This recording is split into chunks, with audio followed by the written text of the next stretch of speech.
शुक्रन या रब्बी शुक्रन हदैत क़ल्बी शुक्रन। अस्सलाम वालेकुम स्टूडेंट्स, कैसे हैं आप सब। आज हम स्टार्ट करेंगे अपना अगला लेक्चर जिसका टाइटल है स्टेट्स ऑफ मैटर। अच्छा, मैटर के बारे में हम स्टडी करेंगे कि ये क्या होता है, मैटर में कितने स्टेट्स होती हैं और स्टेट हम एक्चुअली कहते हैं किसको है। तो ये तमाम टॉपिक्स आज हम अपने इस लेक्चर में स्टडी करेंगे। तो आइए अपने टॉपिक को स्टेप वाइज आगे स्टार्ट करते हैं। सबसे पहले देखते हैं कि जो हमारी जो दुनिया है ना, ये दो चीज़ों से मिलकर बनी है। पहली है मैटर और दूसरी है एनर्जी। ठीक है जी। अब एनर्जी क्या है? नॉन मटेरियल, यानी ये मैटर नहीं है। जबकि एनर्जी के अलावा हर वो चीज़ जो वजन रखे, यानी जिसका कोई ना कोई वजन हो और जगह घेरे, यानी वो ऑक्यूपाई स्पेस, यानी वो स्पेस भी ऑक्यूपाई करे और साथ में उसका कोई ना कोई वजन भी हो, तो इसको हम क्या बोलते हैं जी? मैटर बोलते हैं। यानी एनर्जी के अलावा हमारी इस दुनिया में सब कुछ क्या है? मैटर है। ठीक है जी। उसके बाद देखते हैं कि जो मैटर होती है ना, इसकी डिफरेंट फॉर्म्स होती है। हमें पता है, अक्सर हम देखते हैं कि भाई कोई चीज़ लिक्विड फॉर्म में होती है, कोई सॉलिड फॉर्म में है, कोई गैस की फॉर्म में है। तो ये जो फॉर्म्स है मैटर की, इसको हम क्या बोलते हैं? स्टेट्स। यानी मैटर की जो फॉर्म्स है ये क्या है जी? एक्चुअली स्टेट्स हैं मैटर की। ठीक है जी।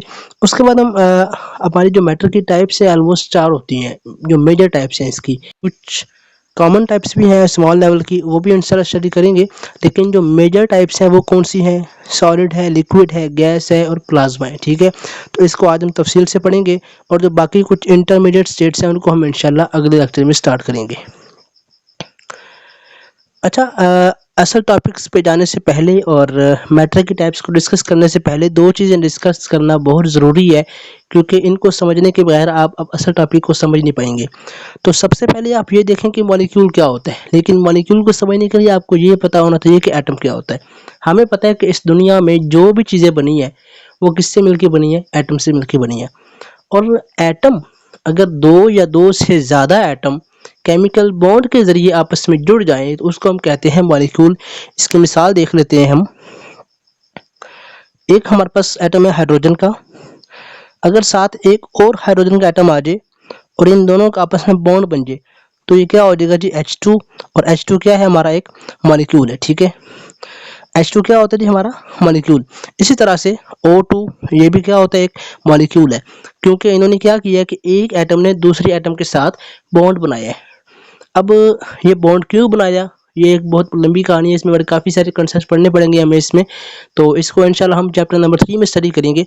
अभी बस इतना जान लें कि जो मॉलिक्यूल होता है उसमें क्या होता है कि दो या दो से ज़्यादा एटम्स आपस में एक बॉन्ड के ज़रिए जुड़ते हैं, तो उसको हम क्या बोलते हैं? मॉलिक्यूल। और जो दूसरी बात है जी, वो ये है कि इंटरमोलेकुलर फोर्सेस क्या होती है। इंटरमोलेकुलर फोर्सेस, हम उन फोर्सेस को कहते हैं जो दो मॉलिक्यूल्स को आपस में जोड़ के रखती हैं। ऐसी फोर्सेस जो दो मॉलिक्यूल्स को आपस में जोड़ के रखें उनको हम क्या बोलते हैं जी? Intermolecular forces. अब इसकी मिसाल भी देख लेते हैं कि बिलफर्स, ये एक वाटर का मॉलिक्यूल है और यहाँ पे एक दूसरा मॉलिक्यूल है वाटर का। अब ये दो मॉलिक्यूल है, एक ये मॉलिक्यूल और एक दूसरा हमारा ये मॉलिक्यूल। अब इन दोनों मॉलिक्यूल्स को इस ऑक्सीजन पे क्या चार्ज होता है? Partial negative. इस पे क्या चार्ज है? Partial positive. अब ये दोनों क्या है? अपोजिट चार्जेस की वजह से इनकी आपस में क्या होगी? एक अट्रैक्शन होगी और इसको हम क्या बोलते हैं? Intermolecular forces. यानी ये वो फोर्स है, ये वो अट्रैक्शन है जो दो वाटर के मॉलिक्यूल्स को आपस में जोड़ के रखे हुए हैं। तो इसको हम क्या बोलते हैं जी? Intermolecular forces. अब हमारी इस कायनात में जितने भी मॉलिक्यूल्स हैं उनके बीच में इंटरमोलिकुलर फोर्सेस ज़रूर होती हैं। अब ये अलग बात है किसी में कम होती हैं, किसी में ज़्यादा होती हैं। अगर ये दो टॉपिक्स आपको समझ आ गए तो आगे समझना हमारा आसान हो जाएगा। अगर इसको समझ नहीं आई तो इसको दोबारा लेक्चर को स्किप करके दोबारा स्टार्ट करें, दोबारा सुने। जब तक इसकी समझ नहीं आएगी अगले टॉपिक की समझ आपको नहीं आएगी। अच्छा जी, हम अगली स्टेट पे चलते हैं। हमारी जो पहली स्टेट है मैटर की वो होती है जी गैस। अब गैस में क्या होता है? गैस मैटर की वो स्टेट है जिसमें इंटरमोलिकुलर फोर्सेस जो होती हैं वो बहुत कम होती हैं। अब इसका मतलब क्या है कि जब मॉलिक्यूल्स को आपस में जोड़ने वाली जो फोर्सेस है वो कम है या वीक है, तो आप खुद ही सोचें कि जिस चीज़ ने मॉलिक्यूल्स को जोड़ना है जब वही वीक है तो क्या मॉलिक्यूल फिर दूर दूर नहीं होंगे? क्योंकि अगर तो वो इंटरमोलिकुलर फोर्सेस मजबूत होती तो फिर तो मॉलिक्यूल क्या होते, करीब करीब होते। लेकिन गैसेस में क्या होता है जी, इंटरमोलिकुलर फोर्सेस क्या है, वीक है, जिसकी वजह से इनके मॉलिक्यूल्स काफ़ी दूर दूर होते हैं। इवन कि हम ये कह सकते हैं कि जितना भी वॉल्यूम मिले इनको, ये उसको ऑक्यूपाई कर लेते हैं। तो इससे हम समझ सकते हैं पहला पॉइंट क्या है इसका, नो फिक्स शेप और वॉल्यूम। इनकी एक तो कोई फिक्स शेप नहीं होती और ना ही कोई इनका फिक्स वॉल्यूम होता है। अब शेप क्या होती है आपको पता है, शक्लो सूरत जिसे बोलते हैं। तो गैसेस की कोई भी शक्ल फिक्स नहीं होती है। गैसेस की शेप फिक्स ना होने का मतलब ये है कि इनकी कोई भी शक्लो सूरत सेम नहीं होती, फिक्स नहीं होती। कभी किसी ने सुना है कि भाई गैस सर्कुलर फॉर्म में है या कुछ ट्रायंगल की फॉर्म में है? नहीं, बल्कि किसी ने नहीं बोला, क्योंकि इनकी शेप फिक्स होती नहीं है। दूसरी बात होती है वॉल्यूम। वॉल्यूम क्या होता है, कोई भी चीज़ कितनी जगह घेर रही है उसको हम बोलते हैं वॉल्यूम। तो गैसेस का वॉल्यूम भी फिक्स नहीं होता। यानी अगर आप इस किसी भी गैस को किसी कंटेनर में रखते हैं तो वो उस कंटेनर के पूरे वॉल्यूम को ऑक्यूपाई कर लेगी। इसकी मिसाल देख लेते हैं। बिलफर्ज ये आपका बेटा एक कंटेनर है। अब इसमें क्या किया आपने, यहाँ पे गैसेस को रखा हुआ है, ठीक है। अब जब आप इस गैसेस को यहाँ पे रखेंगे तो उसके बाद यानी आपने तो क्या, गैसेस का असल वॉल्यूम कितना था, ऑलमोस्ट इतना ही था। लेकिन एक्चुअली जो वॉल्यूम होगा वो इनका, वो जितनी जगह घेरेंगे वो क्या होगी, पूरे का पूरा कंटेनर घेर लेंगी। यानी जितना भी इनको जगह मिलेगी वो उसको ऑक्यूपाई कर लेंगी। यानी अपने वॉल्यूम में ये फिक्स नहीं है, बल्कि जितनी जगह मिलेगी उसको वो ऑक्यूपाई कर लेंगी। इसको बोलते हैं कि इनका कोई फिक्स वॉल्यूम भी नहीं है और कोई फिक्स शेप भी नहीं है। और क्या लिखा हुआ है, expands to fill any container. और ये इस तरह फैल जाती हैं कि पूरा कंटेनर फिल कर देती हैं। दूसरी बात, particles are far apart and move freely. अब हमें पता है कि जब इनकी इंटरमोलिकुलर फोर्सेस क्या है, वीक है, तो मॉलिक्यूल क्या होंगे, दूर दूर होंगे। और जब मॉलिक्यूल्स दूर दूर होंगे और इनको जोड़ने वाली फोर्सेस क्या है, वीक है, तो ये इजीली क्या कर सकते हैं जनाब, आज़ादाना मूव कर सकते हैं, घूम फिर सकते हैं, क्योंकि इनको जोड़ने वाली फोर्सेस ही नहीं है। अगर हैं भी तो बहुत कम है, बड़ा नाम है, इसलिए ये आज़ादाना हरकत कर सकती हैं। तीसरा पॉइंट ये है, हाईली कंप्रेसिबल। कंप्रेसिबल का मतलब होता है बिलफर्ज, अब ये यहाँ पे इस कंटेनर में क्या है, सारी गैस है। अगर आप ऊपर से क्या लगा रहे हैं, प्रेशर लगा रहे हैं, जब प्रेशर लगाएंगे तो ये गैस बिल्कुल कंप्रेस होके नीचे की तरफ, बॉटम की तरफ आना स्टार्ट कर देगी। यानी अपने मॉलिक्यूल्स इनके गैस के जो क्या करेंगे, बॉटम की तरफ आना स्टार्ट कर देंगे। इसको बोलते हैं कंप्रेसिबिलिटी। यानी आप गैसेस के ऊपर से प्रेशर अप्लाई करके गैसेस का वॉल्यूम कम कर सकते हैं। उनकी जो जगह घेर रहे थे, पहले पूरा कंटेनर घेरा हुआ था उन्होंने, जब ऊपर से प्रेशर लगाएंगे तो गैस के मॉलिक्यूल बिल्कुल नीचे बॉटम पे आ जाएंगे। यानी अब जो उनका वॉल्यूम था वो क्या हो जाएगा, कम हो जाएगा। इसको बोलते हैं जी कंप्रेसिबिलिटी। इसके बाद है जी लो डेंसिटी। अब डेंसिटी क्या होती है, मैस पर यूनिट वॉल्यूम। यानी एक स्पेसिफिक एरिया में, एक स्पेसिफिक इलाके में कितना मैस किसी भी चीज़ ने घेरा हुआ है वो क्या होता है, यानी किसी भी चीज़ का कितना मैस है वो क्या होता है, वॉल्यूम होता है उसका, सॉरी डेंसिटी होती है, ठीक है। डेंसिटी क्या होता है कि एक स्पेसिफिक एरिया में किसी भी चीज़ का कितना मैस है उसको हम बोल रहे होते हैं उसकी डेंसिटी। अब गैसेस के मॉलिक्यूल क्या है, चूंकि दूर दूर है, जब मॉलिक्यूल दूर दूर है तो एक स्पेसिफिक एरिया में बहुत थोड़े मॉलिक्यूल नहीं आएंगे। जब मॉलिक्यूल थोड़ा आएंगे तो मैस भी उनका क्या होगा, कम होगा।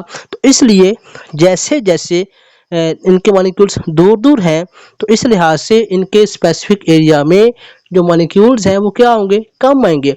जब मॉलिक्यूल्स कम आएंगे तो मैस भी कम होगा। तो हम कह सकते हैं कि इनकी डेंसिटी क्या होती है, बहुत कम होती है, किनकी, गैसेस की, ठीक है। उसके बाद हम देखते हैं जी लिक्विड स्टेट को। अच्छा, लिक्विड्स की ना फिक्स शेप नहीं होती, यानी शेप इनकी भी क्या है, फिक्स नहीं है। लेकिन इनका जो वॉल्यूम है ना वो क्या है, डेफिनेट है। इसका मतलब ये कि शेप इस तरह फिक्स नहीं है कि आप लिक्विड्स को जिस भी बर्तन में डालें ये उसी की शक्ल में आ जाते हैं। जैसे बिलफर्ज आपने पानी आपके पास है एक गिलास में, आप उसको किस में डालें, डेगची में डाल दें या किसी और प्लेट में डाल दें तो ये उसी शक्ल में ढल जाएंगे। इसको बोलते हैं कि फिक्स शेप का ना होना। इनकी शेप अपनी क्या है, फिक्स नहीं है, लेकिन वॉल्यूम क्या है, वो फिक्स है।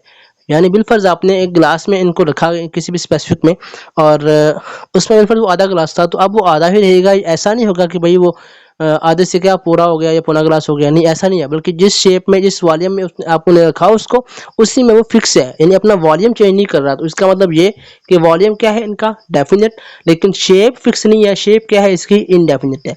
दूसरी बात कि इनके जो पार्टिकल्स होते हैं ना वो क्लोजली पैक्ड होते हैं but can move past each other ये इनके जो पार्टिकल्स हैं वो क्लोजली प्लेस तो हैं, लेकिन एक दूसरे के ऊपर से क्या कर सकते हैं, पास कर सकते हैं, यानी इतने भी क्लोजली नहीं है कि हिल भी ना सके। यानी इनके जो मॉलिक्यूल्स हैं वो आपस में क्लोजली पैक्ड हैं, लेकिन इतने भी नहीं है कि वो वाइब्रेट ना कर सके, हिल ना सके। तो इस यहाँ पे ये सूरत हाल है कि जब इतने क्लोजली पैक्ड हैं तो इसका मतलब ये है कि इनकी जो इंटरमोलिकुलर फोर्सेज हैं वो गैसेस के निस्बत स्ट्रॉन्ग होगी ना, क्योंकि फोर्सेज ने क्या किया हुआ है, इनको जोड़ कर रखा हुआ है। तो ये क्या है, करीब करीब है। यानी लिक्विड्स के मॉलिक्यूल अगर करीब करीब है तो उसकी वजह क्या है, इनकी इंटरमोलिकुलर फोर्सेज का स्ट्रॉन्ग होना या ज़्यादा होना। ठीक है जी। उसके बाद देखिए जी कि not easily compressible, denser then gases. और ये क्या है जी, इजीली कंप्रेस हम इनको नहीं कर सकते, क्योंकि इनके मॉलिक्यूल्स इतने दूर दूर नहीं है कि उनके बीच स्पेसेस हो और हम प्रेशर लगा के वो स्पेसेस फिल करवा के इनको कंप्रेस कर सके, बल्कि इन मॉलिक्यूल्स ऑलरेडी क्या है, करीब करीब है, तो इसलिए इतना आसानी से हम इनको कंप्रेस नहीं कर सकते। और दूसरी बात ये कि डेंसर देन गैसेस, अब चूंकि इनके मॉलिक्यूल क्या है, ज़्यादा है, सॉरी मॉलिक्यूल के करीब करीब हैं, तो जब मॉलिक्यूल्स करीब करीब होंगे तो थोड़े या एक स्पेसिफिक एरिया में क्या ख्याल है कि ज़्यादा इसका वॉल्यूम नहीं, ज़्यादा मैस नहीं आएगा इसमें, यानी एक स्पेसिफिक एरिया में इनका ज़्यादा मॉलिक्यूल्स आ सकते हैं। ज़्यादा मॉलिक्यूल जब आएंगे तो उसका मतलब कि मैस भी क्या होगा, ज़्यादा, और जब मैस ज़्यादा होगा तो डेंसिटी क्या होगी, ज़्यादा। यानी ये गैसेस से क्या है, ज़्यादा डेंसिटी वाली है। और उसकी मिसालें बेटी कौन सी है, अब यहाँ पे देखें अगर हम, तो वाटर मिसाल है इसकी, ऑयल है, अल्कोहल है, ये सारे क्या है जी, लिक्विड है। ठीक है। उसके बाद हमारी अगली स्टेट है जी सॉलिड स्टेट। अब सॉलिड का पता है कि यहाँ पे क्या होती है जी, डेफिनेट शेप है और वॉल्यूम, शेप भी क्या है, फिक्स है, वॉल्यूम भी क्या है, फिक्स है। यानी मेरे पास एक पत्थर आपके हाथ में है, आप उसको ग्लास में रखें, आप उसको प्लेट में रखें, जहां भी रखें, उसकी शेप क्या है, फिक्स है, उसकी शेप चेंज नहीं हो रही। तो इसका मतलब ये कि जो सॉलिड्स हैं इनका वॉल्यूम क्या होता है जी, डेफिनेट होता है, और शेप भी क्या है, डेफिनेट, क्योंकि इनकी शेप भी चेंज नहीं हो रही और वॉल्यूम भी क्या है, फिक्स है, वो भी चेंज नहीं हो रहा। दूसरी बात ये कि इनके पार्टिकल्स टाइटली पैक्ड होते हैं विद स्ट्रॉन्ग इंटरमोलिकुलर फोर्सेस। इनके जो मॉलिक्यूल है ना चाहिए, सबसे ज्यादा स्ट्रॉन्ग इंटरमोलिकुलर फोर्सेस किन में होती हैं, सॉलिड्स में होती हैं। और ये क्या है, इस वजह से टाइटली पैक्ड है, बिल्कुल करीब करीब होती हैं। ठीक है जी। उसके बाद जब मॉलिक्यूल सारे करीब करीब हैं तो मॉलिक्यूल्स के बीच में इतनी स्पेस ही नहीं होगी कि हम उनको क्या कर सकें, कंप्रेस कर सकें। यानी पहले ही क्या है, इंतहाई टाइटली पैक्ड है कि इनके बीच में कोई स्पेस नहीं है कि हम उनको कंप्रेस कर सकें। ठीक है जी। तो ये बात होगी। उसके बाद इसकी मिसालें कौन कौन सी हैं जी, क्रिस्टलाइन सॉलिड्स है, डायमंड जो होता है, हीरा, या साल्ट जो नमक होता है, ये भी क्या है, इसकी मिसाल है, सॉलिड की मिसाल है। फिर दूसरी बात ये कि हाईली डेंस है। अब चूंकि ये क्लोजली पैक्ड है तो स्पेसिफिक एरिया में क्या होगा, काफी सारे मॉलिक्यूल आ जाएंगे, और जब मॉलिक्यूल ज्यादा आएंगे तो उनका मैस भी क्या होगा, ज्यादा होगा, तो जिसकी वजह से उसकी डेंसिटी भी क्या हो जाएगी, सबसे ज्यादा हो जाएगी। ठीक हो गया जी। उसके बाद हमारी आखिरी स्टेट है जी मैटर की, वो है जी प्लाज्मा स्टेट। अब प्लाज्मा थोड़ा सा मुश्किल हो सकता है इसको समझना, अच्छे से जरा समझिएगा इसको। मिलफर्स आपके पास क्या एक गैस है,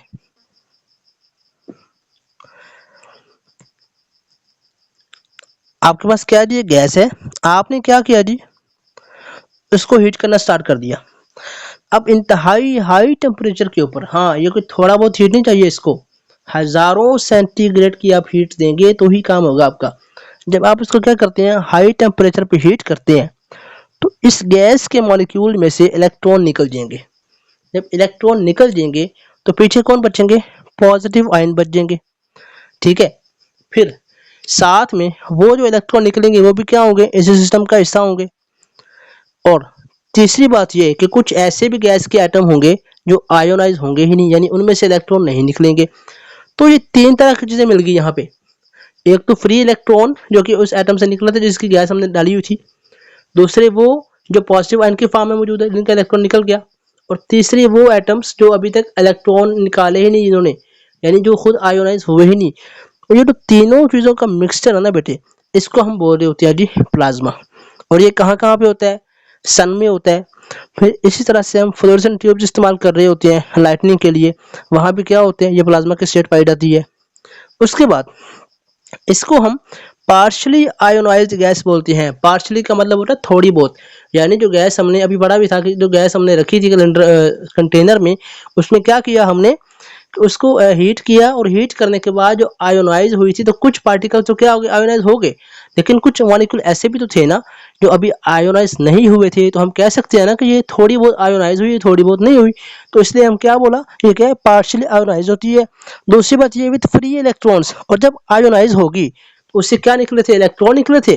तो इलेक्ट्रॉन भी उस सिस्टम का हिस्सा थे ना, तो इसलिए प्लाज्मा में क्या होता है, न्यूट्रल एटम भी होंगे, उसके बाद पॉजिटिव आयन भी होंगे और फ्री इलेक्ट्रॉन भी होंगे। ये तीनों चीजें मिलके बेटे क्या बना रही होंगी, प्लाज्मा बना रही होंगी। अगर किसी बच्चे को अभी तक ये समझ नहीं आई कि ये पॉजिटिव आयन कैसे बना या इलेक्ट्रॉन कैसे निकला बेटे, तो इंशाल्लाह मैं इसके लिए स्पेसिफिक अलग से वीडियो बना लूंगा, ठीक है जी। अच्छा बेटे, उसके बाद इस टॉपिक में से कुछ क्वेश्चंस इंपॉर्टेंट जो आ सकते हैं आपको, वो इस स्लाइड में लिखे हुए हैं, तो आप इसको देख के नोट कीजिए और इसको तैयार कीजिए। और इसके बाद का टॉपिक है हमारा इंटरमीडिएट स्टेट्स ऑफ मैटर, और इसको हम इंशाल्लाह कल डिस्कस करेंगे, क्योंकि वो काफ़ी टाइम टेकिंग टॉपिक है और उसको काफ़ी कंसेप्चुअली समझाना पड़ेगा। तो उसके लिए बेटे कल तक आपको वेट करना पड़ेगा। तब तक के लिए अल्लाह हाफिज़, और कोई भी क्वेश्चन हो आप मुझे कमेंट सेक्शन में पूछ सकते हैं, इंशाल्लाह मैं सबके जवाब दूंगा। ओके बेटे, अल्लाह हाफिज़।